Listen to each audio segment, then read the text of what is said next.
വന്നതുപോലെയുള്ള മടക്കയാത്ര. 1 തിമോഥെയോസ് 6:7 ഇഹലോകത്തിലേക്ക് നാം ഒന്നും കൊണ്ടുവന്നിട്ടില്ല, ഇവിടെ നിന്ന് യാതൊന്നും കൊണ്ടുപോകുവാൻ കഴിയുന്നതുമല്ല. മനുഷ്യർ എല്ലാ കാലത്തും സമ്പത്തിനും ആസ്തിക്കും സ്ഥാനമാനങ്ങൾക്കും വേണ്ടി ഓടിക്കൊണ്ടിരിക്കുന്ന ഒരു ലോകത്തിലാണ് നാം ജീവിക്കുന്നത്.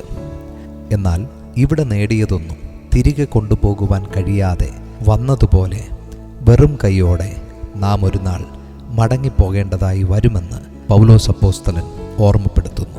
ഈ ഭൂമിയിൽ ഇന്ന് നാം കാണുന്നതെല്ലാം താൽക്കാലികമാണ്. ഒരു ശിശു ജനിക്കുമ്പോൾ വെറും കൈയോടെയാണ് ഈ ലോകത്തിലേക്ക് വരുന്നത്. അതുപോലെ ഒരുവൻ മരിക്കുമ്പോൾ വെറും കൈകളാൽ മടങ്ങിപ്പോകേണ്ടതായി വരുന്നു. എന്നാൽ ഈ 2 ഘട്ടങ്ങളിലും നിലനിൽക്കുന്നത് ദൈവം നൽകിയ ആത്മാവും ദൈവിക ബന്ധവുമാണ്.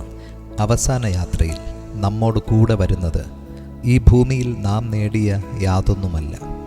നമ്മുടെ പ്രവൃത്തികളും വിശ്വാസവും സ്വർഗത്തിൽ സമ്പാദിച്ച നിക്ഷേപങ്ങളുമാണ്.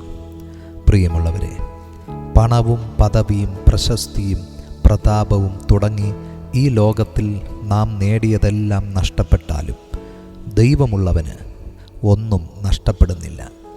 എന്നാൽ എല്ലാം ഉണ്ടായാലും ദൈവമില്ലാത്തവന് എല്ലാം നഷ്ടമാണ്. ഭൗതികമായി നാം നേടുന്നതെല്ലാം കുഴിക്കര മാത്രം.